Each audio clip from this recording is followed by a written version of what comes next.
Assalamualaikum warahmatullahi wabarakatuh. Saya mahasiswa prodi animasi. Kembali lagi di video saya. Kali ini saya akan membahas tentang pipeline animasi. Istilah pipeline banyak digunakan dalam berbagai industri produksi kreatif, termasuk animasi. Berdasarkan definisi yang tercatat di Kamus Collins, pipeline merujuk pada istilah proses atau alur. Sementara itu, menurut Frans Santoso dalam studi yang rilis di Jurnal Studi Desain 2018, pipeline adalah alur produksi atau alur standar yang digunakan dalam dunia syuting.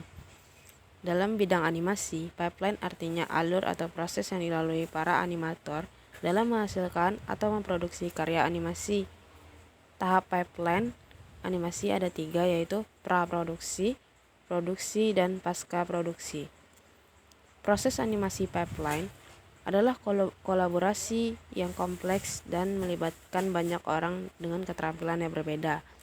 Hal ini karena setiap tahap animasi pipeline memerlukan keahlian spesifik yang umumnya dikuasai oleh satu orang.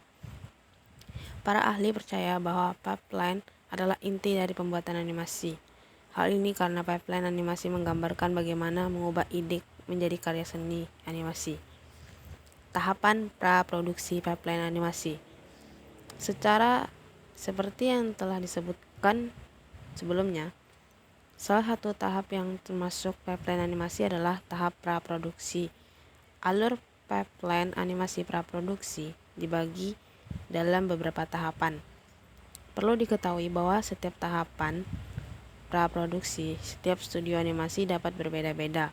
Namun menurut Nina Tridaniati dalam Dasar-Dasar Animasi 2023, secara umum tahapan praproduksi terbagi menjadi 5, yaitu 1. Menemukan inspirasi atau ide.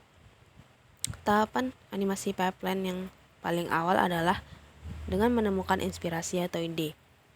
Ide bisa berasal dari sumber referensi, contohnya buku, cerita pendek, atau bahkan pengalaman pribadi. Ide menjadi inti dari setiap rangkaian tahap pembuatan animasi. Oleh karena itu, penting untuk mematangkan ide sebelum lanjut ke tahap berikutnya. 2. Menulis naskah atau skrip. Setelah berhasil menemukan ide, langkah berikutnya dalam animasi adalah menulis naskah atau skrip. Naskah akan menjadi kerangka dasar untuk cerita animasi. Naskah berisi dialog, aksi, dan alur cerita yang akan digunakan dalam animasi.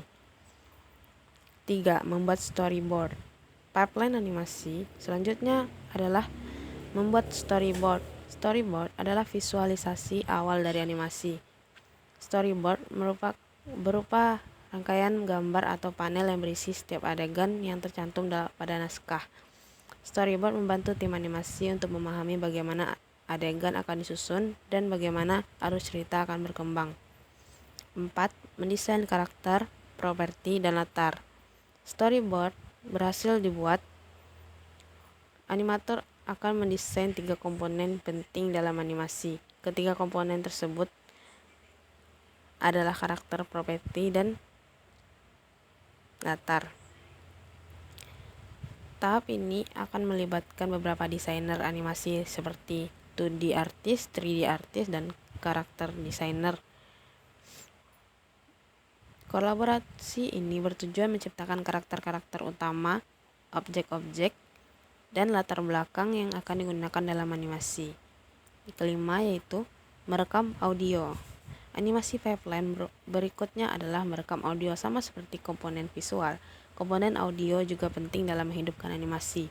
Produk audio yang direkam untuk animasi termasuk suara karakter, efek suara, dan musik latar. Keenam yaitu terakhir, membuat animatic.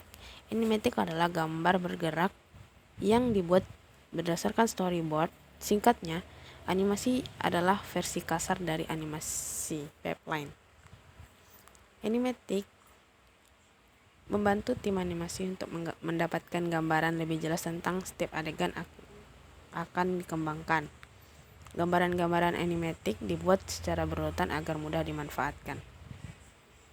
Sekian dari video penjelasan saya.